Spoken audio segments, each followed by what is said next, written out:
Bismillahirrahmanirrahim. Assalamu alaikum student. I am Professor Nisar and you are watching my YouTube channel Chemistry Super King. Dear student, आज हम discuss करेंगे FSC part second से। Topic है atomic and ionic radius of transition element. Dear student, ये topic board के इम्तिहान और anti test exam के लिए इक्वली इम्पॉर्टेंट है। क्यों ये टॉपिक इम्पॉर्टेंट है? क्योंकि हमारी जो बुक के अंदर ये टॉपिक लिखा हुआ है वो बहुत ज़्यादा एक्यूरेट नहीं लिखा हुआ, इसलिए हम इसको समझने की कोशिश करेंगे। आपने मेरे साथ रहना है, ये वीडियो को केयरफुली एंड तक देखना है। अगर आपने मेरा चैनल सब्सक्राइब नहीं किया, इसको सब्सक्राइब कर दें और अपने दोस्तों के साथ शेयर करें। इस चैनल पे जो मटेरियल आता है वो ऑथेंटिक मटेरियल होता है, वो वर्ल्ड के बेस्ट यूट्यूब चैनल के साथ compete कर सकता है। इसलिए आपने अगर अपने कॉन्सेप्ट बनाने हैं तो आपने हमेशा जेन्युइन यूट्यूबर को फॉलो करना है। तो डियर स्टूडेंट, एटॉमिक रेडियस क्या होता है, इस पे मेरी S&P ब्लॉक वाले चैप्टर में डिटेल पे वीडियो मौजूद है कि किसी भी एटम के न्यूक्लियस से लेकर आउटर मोस्ट शेल तक का जो डिस्टेंस होता है उसको हम एटॉमिक रेडियस कहते हैं। अब स्टूडेंट, ट्रांजिशन एलिमेंट के लिए एटॉमिक रेडियस के क्या ट्रेंड्स होते हैं, तो याद रखिएगा जब हम ट्रांजिशन एलिमेंट की बात करेंगे तो ट्रांजिशन एलिमेंट में एटॉमिक रेडियस का ट्रेंड अनयूजुअल है कि atomic radius in transition element generally decreases from left to right up to middle, then it become constant and after that it increases slightly. atomic radius slightly क्या होता है student? increase हो जाता है। यानी मैंने यहां पे लिखा हुआ है कि atomic radius in transition element first decreases up to middle and then atomic radius become almost constant and finally atomic radius slightly increases। यहां पे स्टूडेंट मैंने लिखा हुआ है कि हमारे पास कोई भी ट्रांजिशन एलिमेंट की जो सीरीज है वो 3rd B से स्टार्ट होती है, 3rd B से 6th B तक, यानी 3rd B 4th B 5th B and 6th B, यहां तक एटॉमिक रेडियस स्लाइटली क्या होता है स्टूडेंट? डिक्रीज होता है। फिर हमारे पास जो एटॉमिक रेडियस की वैल्यू है 7th B और 8th B की 3 ग्रुप होते हैं, यहां पे ऑलमोस्ट कांस्टेंट हो जाते हैं। उसके बाद हमारे पास स्टूडेंट क्या होता है 1st B और क्या होता है 2nd B में स्लाइटली फिर क्या हो जाता है? इंक्रीज हो जाता है। अगर मैं आपके लिए इसका ग्राफ बनाऊं तो किसी भी सीरीज में इसका ग्राफ कुछ इस तरह होता है कि ये हमारे पास स्लाइटली डिक्रीज हुआ, कांस्टेंट हुआ और फिर एट द एंड इंक्रीज हो गया। अब ऐसा क्यों होता है स्टूडेंट? याद रखना, एटॉमिक रेडियस को 2 फैक्टर कंट्रोल करते हैं। ट्रांजिशन एलिमेंट में एटॉमिक रेडियस को 2 फैक्टर कंट्रोल करते हैं। चूंकि ट्रांजिशन एलिमेंट में इनर डी ऑर्बिटल क्या होता है? In the process of filling होता है। अब जब एक एलिमेंट से दूसरे एलिमेंट में जाएंगे तो न्यूक्लियर चार्ज 1 यूनिट बढ़ेगा और साथ ही इनर डी सबशेल में 1 इलेक्ट्रॉन भी बढ़ेगा। एक प्रोटॉन बढ़ने से इफेक्टिव न्यूक्लियर चार्ज बढ़ेगा। इफेक्टिव न्यूक्लियर चार्ज जब बढ़ेगा तो वो वैलेंस इलेक्ट्रॉनों को अपनी तरफ ज्यादा अट्रैक्ट करेगा। अब इफेक्टिव न्यूक्लियर चार्ज बढ़ने से हमारे पास साइज कम होना चाहिए। जब इनर डी शेल में इलेक्ट्रॉन ऐड होगा वो न्यूक्लियस के वैलेंस शेल के ऊपर अट्रैक्शन को कम करेगा, यानी वो स्क्रीनिंग इफेक्ट लगाएगा। स्क्रीनिंग इफेक्ट की वजह से साइज क्या होना चाहिए? न्यूक्लियस के इफेक्ट को वैलेंस इलेक्ट्रॉन पे कम करेगा और वैलेंस इलेक्ट्रॉन को बजाते खुद इनर जो डी का इलेक्ट्रॉन है वो रिपेल करेगा। इस शील्डिंग इफेक्ट की वजह से साइज बढ़ना चाहिए। एक फैक्टर साइज कम कर रहा है, एक फैक्टर साइज बढ़ा रहा है। इन दोनों का कंबाइन इफेक्ट डिसाइड करेगा कि हमारे पास साइज बढ़ेगा या कम होगा। कैसे स्टूडेंट? लेट्स स्टूडेंट, मेरे पास क्या है जी? स्कैंडियम है। स्कैंडियम का एटॉमिक नंबर 21 है। इसकी वैलेंस शेल इलेक्ट्रॉनिक कॉन्फ़िगरेशन होगी 4s2 3d1। अब जब नेक्स्ट एलिमेंट आएगा उसकी वैलेंस शेल इलेक्ट्रॉनिक कॉन्फ़िगरेशन होगी 4s2 3d2। अब इसमें क्या हुआ, टाइटेनियम में एक एटॉमिक नंबर बढ़ा, एटॉमिक नंबर बढ़ने से एक प्रोटॉन बढ़ा, प्रोटॉन बढ़ने से इफेक्टिव न्यूक्लियर चार्ज बढ़ा, इफेक्टिव न्यूक्लियर चार्ज बढ़ने से अट्रैक्शन ज्यादा होगी, वैलेंस इलेक्ट्रॉन पे न्यूक्लियस की अट्रैक्शन ज्यादा होगी। जब वैलेंस शेल के इलेक्ट्रॉन पे न्यूक्लियस की अट्रैक्शन ज्यादा होगी तो साइज कम होना चाहिए, लेकिन इनर शेल में एक के बजाय 2 डी इलेक्ट्रॉन हो गए हैं। इनर डी में इलेक्ट्रॉन बढ़ने से क्या होगा, वैलेंस शेल पे न्यूक्लियस की अट्रैक्शन कम होगी, क्योंकि इनर डी के इलेक्ट्रॉन न्यूक्लियस के साथ अट्रैक्ट करेंगे, वैलेंस शेल के इलेक्ट्रॉन को रिपेल करेंगे। तो इस स्क्रीनिंग कांस्टेंट की वजह से साइज बढ़ना चाहिए। लेकिन स्टूडेंट जब तक डी सबशेल पार्शियल फिल्ड रहेगा, जब तक डी ऑर्बिटल के अंदर पैरिंग नहीं होती, उस वक्त तक स्क्रीनिंग इफेक्ट के मुकाबले में effective nuclear charge dominant factor होगा, इसलिए उस वक्त तक साइज स्लाइटली डिक्रीज होता जाएगा। अब देखें यहां पे हमारे पास किसी भी सीरीज में जब मैं बात करूंगा तुम्हारे पास क्या होगा स्टूडेंट, 3rd बी का साइज बड़ा होगा, 4b का छोटा, 5b का छोटा, 6b का और छोटा। चूंकि यहां तक क्या होगा, ये 6b का मेंबर है, यहां तक इफेक्टिव न्यूक्लियर चार्ज डोमिनेंट होगा as compare to screening effect.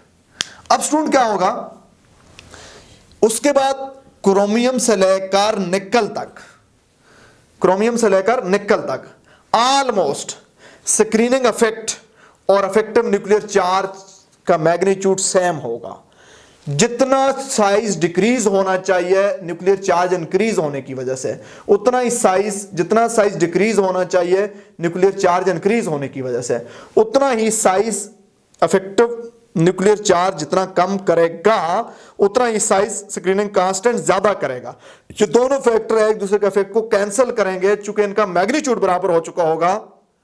कहां से कहां तक स्टूडेंट, क्रोमियम से लेकर यानी 6b से लेकर निकल तक, तो यहां तक ऑलमोस्ट एटॉमिक साइज क्या होगा, ऑलमोस्ट एटॉमिक साइज बराबर होगा, चूंकि इसमें दोनों फैक्टर ऑलमोस्ट एक दूसरे को बैलेंस कर रहे हैं।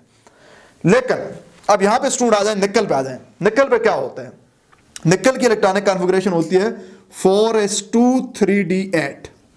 निकल के बाद जब कॉपर पे जाएंगे, कॉपर के डी में हो जाएंगे 3d10, 3d10 4s1, ये इलेक्ट्रॉनिक कॉन्फ़िगरेशन होती है। अब जब हम निकल से कॉपर पे हमने जंप लगाया तो क्या हुआ, हुआ ये है कि हमारे पास अंदर कितने इलेक्ट्रॉन ऐड हो गए, 2 इलेक्ट्रॉन ऐड हो गए डी के अंदर, और एटॉमिक नंबर 1 बढ़ा, इफेक्टिव न्यूक्लियर चार्ज 1 बढ़ा और इलेक्ट्रॉन 2 ऐड हो गए हैं। अब यहां पे क्या होगा, स्क्रीनिंग कांस्टेंट डोमिनेंट हो जाएगा इफेक्टिव न्यूक्लियर चार्ज के मुकाबले में, जिसकी वजह से कॉपर का साइज निकल से बढ़ जाएगा। अब जब हम जिंक पे जाएंगे स्टूडेंट, जिंक में एटॉमिक नंबर 1 बढ़ेगा, लेकिन हमारे पास जो एक्स्ट्रा इलेक्ट्रॉन आएगा वो कहां पे आएगा, वैलेंस शेल में आएगा। अब चूंकि इसके अंदर भी डी मुकम्मल फील्ड है, अब यहां पे क्या होगा, डी का जो शील्डिंग इफेक्ट है वो डोमिनेट कर जाएगा एज कंपेयर टू न्यूक्लियस के वैलेंस शेल पे जो पुल है, जो इफेक्टिव न्यूक्लियर चार्ज उसके मुकाबले में, इसलिए इसका साइज भी क्या होगा, स्लाइटली बढ़ेगा। तो इन दो के केस में क्या होता है स्टूडेंट, इफेक्टिव न्यूक्लियर चार्ज के मुकाबले में, इफेक्टिव न्यूक्लियर चार्ज के मुकाबले में स्क्रीनिंग कांस्टेंट डोमिनेंट फैक्टर हो जाता है।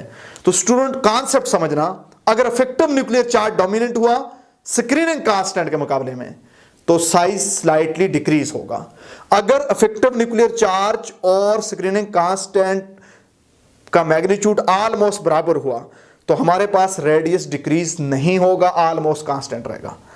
अगर स्टूडेंट हमारे पास इफेक्टिव न्यूक्लियर चार्ज के मुकाबले में स्क्रीनिंग कांस्टेंट डोमिनेट हो गया, स्क्रीनिंग कांस्टेंट डोमिनेट हो गया तो साइज स्लाइटली बढ़ेगा। तो अब मैं इसको कंक्लूड करता हूं। यहां पे देखिएगा हमने क्या कहा है कि एटॉमिक रेडियस ट्रांजिशन एलिमेंट का फर्स्ट क्या होता है स्टूडेंट, स्लाइटली डिक्रीज होता है मिडिल तक, फिर कांस्टेंट हो जाता है और फिर इंक्रीज होता है। क्यों, स्टार्ट में इफेक्टिव न्यूक्लियर चार्ज डोमिनेंट होता है स्क्रीनिंग कांस्टेंट से, इसलिए साइड डिक्रीज होता है। फिर मिडिल में इफेक्टिव न्यूक्लियर चार्ज और स्क्रीनिंग कांस्टेंट एक दूसरे को बैलेंस कर देते हैं, इनका मैग्नीट्यूड ऑलमोस्ट इक्वल हो जाता है, इसलिए साइज में स्लाइटली चेंज नहीं आती, ऑलमोस्ट कांस्टेंट होता है। अब स्टूडेंट जब एंड पे जाएंगे यहां पे पहुंचेंगे, एंड पे क्या होगा, इफेक्टिव न्यूक्लियर चार्ज के मुकाबले में स्क्रीनिंग कांस्टेंट डोमिनेंट फैक्टर हो जाएगा, और इसलिए वहां पे साइज क्या हो जाएगा, इंक्रीज हो जाएगा। अब स्टूडेंट यहां पे मैंने डायग्राम से भी शो किया है, आपको मैंने बता दिया जी कैसे ऐसे होता है। अब मैं आपको टेक्निक समझाता हूं, आपने वैल्यू याद बेशक न करें, आपको टेक्निक ये समझाता हूं कि एटॉमिक रेडियस ट्रांजिशन एलिमेंट का जो एटॉमिक रेडियस होता है, थर्ड बी का सबसे ज्यादा, फिर फोर्थ बी को उससे कम, फिफ्थ बी को उससे कम, उसके बाद फर्स्ट बी आएगा, एंड वाले दो आ जाएंगे, उसके बाद एंड वाला यानी सेकंड बी, फिर फर्स्ट बी, फिर वापस आप आएंगे कहां पे जी, फिर वापस आप आएंगे 6b पे। यानी मैं अगर आपके लिए लिखना चाहूं, यहां पे सबसे ज्यादा साइज होगा third B is greater than fourth B which is greater than fifth B.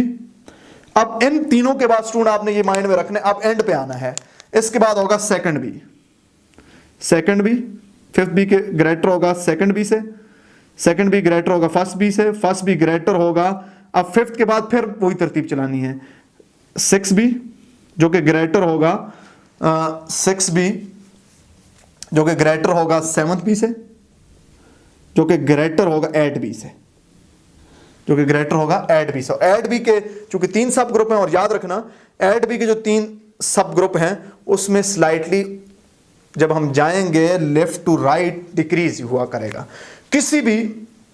अब जिस तरह स्कैंडियम वाली सीरीज है, 3D सीरीज है, उसमें अगर आप इस रूल को फॉलो करें, स्कैंडियम का सबसे ज्यादा, उसके बाद टाइटेनियम का, फिर वेनेडियम का, ये 3 हो गए, वेनेडियम के बाद जिंक का, फिर कॉपर का, फिर क्रोमियम का, फिर आगे चलते जाएं, क्रोमियम के बाद मैंगनीज है, आयरन है, हमारे पास कोबाल्ट और फिर निकल है।